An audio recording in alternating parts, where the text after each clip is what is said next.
14%। देखिएगा क्वेश्चंस, देखिए ये आरआरबी जेईई 2019 का क्वेश्चन है, रेलवे में आया हुआ था। इसमें लिखा है दिए गए विवरणों का उपयोग करके वास्तविक लाभ प्रतिशत ज्ञात कीजिए। लिखा है बिना किसी छूट के 20% का लाभ होता है, हालांकि 5% छूट की पेशकश की गई। अब बताइए वास्तविक लाभ कैसे निकालते हैं। बिना किसी छूट के 20% का लाभ होता है और कह रहा है कि अगर 5% की पेशकश, छूट की पेशकश की गई तो उसका कह रहा है वास्तविक लाभ क्या होगा। तो ये भी x plus y plus x y upon 100 से। देखिए प्रॉफिट का मतलब हो गया प्लस, लाभ मतलब प्लस, छूट का मतलब हो गया माइनस। आपने उसमें क्या किया, अपने प्रॉफिट में माइनस कर दिया। तो एक फार्मूला होता है आपका x plus y plus x y upon 100। ये बड़ा यूनिक फार्मूला है।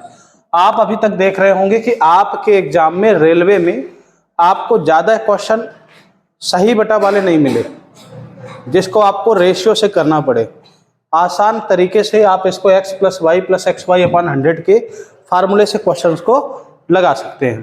कैसे, तो देखो लाभ कितने का हुआ, 20 का, माइनस ये x इसको मान लिया और y किसको मान लिया, और लेकिन छूट के लिए इसमें कैसा सिंबल यूज करेंगे, माइनस का, प्लस 20 गुणे -5/100। तो ये माइनस और ये प्लस क्या हो जाएगा, माइनस हो जाएगा। आपने कहा 20 5 100, 100 से 100 क्या हो गया, कैंसल आउट।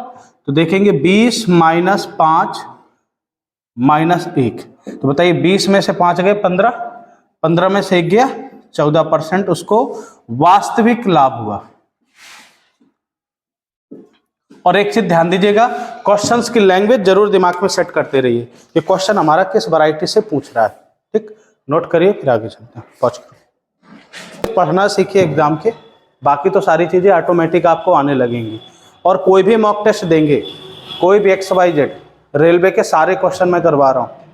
आप कोई भी मॉक टेस्ट देंगे, PYQ होते नहीं प्रीवियस ईयर के, जितने भी 10 20 50 60 जितने भी देंगे, सारे क्वेश्चन आपको एज इट इज मिलेंगे, है ना। पर लेकिन जो मैं टेस्ट लूंगा वो PYQ से क्या होंगे, हट करके होंगे। उसके लिए आपको इनकी लैंग्वेज का थोड़ा सा विशेष ध्यान देना पड़ेगा। अब देखिए यहाँ पर कह रहा है कि 80 रुपए अंकित मूल्य वाली एक वस्तु को, ठीक है, उसने 68 रुपए में बेचा जाता है। अब इतना तो कॉमन सेंस लगा सकते हैं ना, 80 रुपए उसमें छपा हुआ है, 68 रुपए में दिया गया। छूट की दर क्या है, दर का मतलब कितने % डिस्काउंट दे रहा है। तो भाई 80 रुपए वाली वस्तु को 68 रुपए में आपने बेच रहा है, तो इसका मतलब क्या है, डिस्काउंट कितने का दे रहा है, 12 रुपए का डिस्काउंट दे रहा है भाई। तो डिस्काउंट दिया किस पर जाता है, अंकित मूल्य पर। अंकित मूल्य है कितना मेरा, 80, डिवाइडेड बाई 80 इंटू 100%। 4 दूनी 8, 4 3 12, 2 5 10, 5 3 15% का क्या चल रहा है, डिस्काउंट चल रहा है। यानी छूट की दर कितनी है, 15%। बात समझ में आ गई। 80 रुपए वाली चीज 68 में दी गई, डिस्काउंट चल रहा है 12 रुपए का। डिस्काउंट हम किस पर बेस मानते हैं, अंकित मूल्य। अंकित मूल्य का मतलब है 80 रुपए, जिसे बोलते हैं हम लोग लिस्ट प्राइस भी बोलते हैं। कितना आ गया, 15%। देखिएगा लिखा हुआ है 5% की छूट के साथ 6500 रुपए का सामान खरीदा गया, तब बिल में 4% की बिक्री कर शामिल था, तो बिल की राशि ज्ञात कीजिए। अब देखिए यहां पर 2 क्वेश्चन है। ये जो 65 रुपए है ना, ये 5% की छूट के बाद मिला आपको, 5% की छूट के बाद। यानी अगर आप जो 6500 रुपए आपने खरीदा गया, अच्छा बिल में 4% की बिक्री कर भी शामिल कर दी गई, तो इसका पहले आप 95 बटा कितना निकालोगे, 100। बिक्री कर अलग तरीके से सेट होगी, ध्यान से सुनिएगा। कितना आ जाएगा ये, 65 गुणे 95, इतने की वस्तु हमें पड़ी, समझ रहे हो। 5% की छूट के साथ 6500 का सामान खरीदा गया, ठीक है। तब बिल में 4% की बिक्री कर शामिल था। अच्छा, बिक्री कर शामिल था। बिक्री बिल की राशि ज्ञात कीजिए। अच्छा, कितना आया ये? 63, अच्छा 6175। ये जो 6175 आया, ये 6500 का कितना आ गया? 95%, क्योंकि 5% क्या कर दिया गया? डिस्काउंट दे दिया गया। तो भाई ये कितने की वैल्यू है? 95% है। नहीं समझे आप अभी? अरे भाई सवाल में क्या कह रहा है? 65,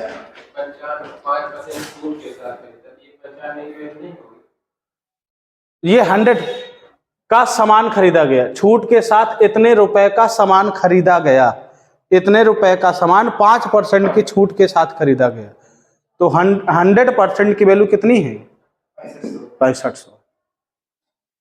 मतलब मैं मोबाइल फोन गया, 40,000 रुपए का मोबाइल, 5% छूट के साथ 40,000 रुपए का मोबाइल खरीदा गया।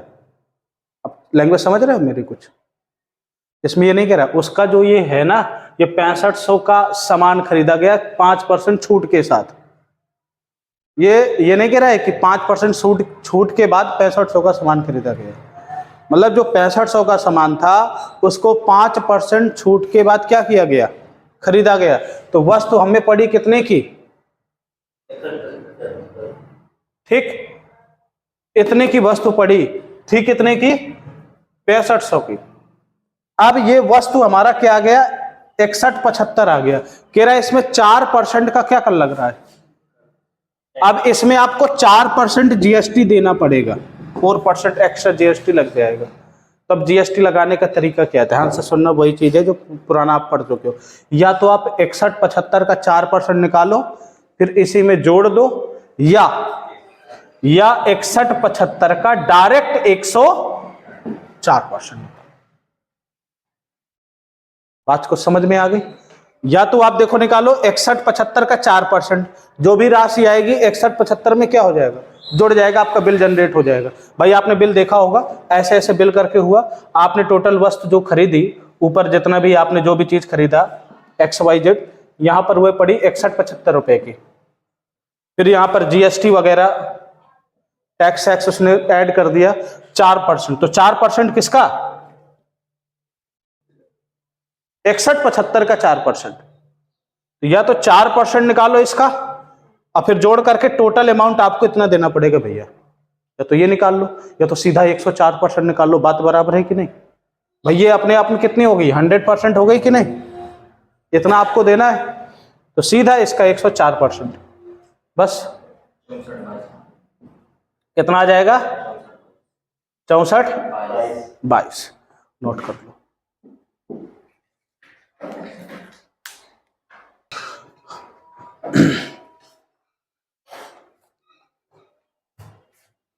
देखिए, 6,000 रुपए के लेबल मूल्य पर 2 क्रमागत छूटों की वजह से बिक्री मूल्य घटकर कितना हो जाता है यदि 10% और 20% की क्रमिक छूट दी गई हो?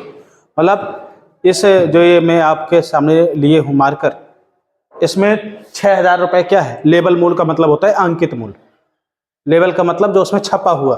देखो ये सब लैंग्वेज याद रखना है, लेबल मूल्य का मतलब भी अंकित मूल्य ही होता है। 6,000 रुपए उसका अंकित मूल्य है, समझेगा जरा, ठीक है।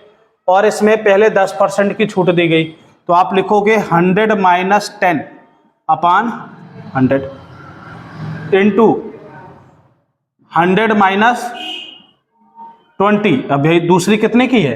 20% की, तो 20 अपान 100। तो आप देखिए 6,000 मल्टीप्लाई बाई कितना हो जाएगा? 90/100, ये 80/100। 1 2 1 2 1 2 1 2 60 गुणे 90 72 0 6 2 12 सक्षम 42 43 43 20 आ गया सबका भाई, है ना? नोट करो। देखिएगा 5% कमीशन काटने के बाद, कमीशन का मतलब होता है उसने 5% रख लिया, टेलीविजन सेट का मूल्य इतना है, अंकित मूल्य ज्ञात कीजिए, यानी मार्क प्राइस ज्ञात करना है। यानी ये सेलिंग प्राइस है, ये क्या है, सेलिंग प्राइस। 5% कमीशन काट लिया तो 95% की वैल्यू कितनी दे रखी है, 95। ठीक है, तो आप कहोगे सर 100% की उससे क्या निकलेगा, टेलीविजन का क्या अंकित मूल्य निकल आएगा। तो अंकित मूल्य कितना होगा भाई, 95 डिवाइडेड बाई 95 मल्टीप्लाई बाई 19 पना 95, 20 पंचे 100, 19 पना 95 0 95 505। अब इसका मल्टीप्लाई करेंगे 0 5 दुनाई 10 5 दुनाई 10 10100 खत्म किया भाई। 95% की वैल्यू दे रखी है, 100% की निकालना है तो ये बटे में चला जाएगा, 100% की निकालना है तो 100 का क्या हो जाएगा, मल्टीप्लाई हो जाएगा।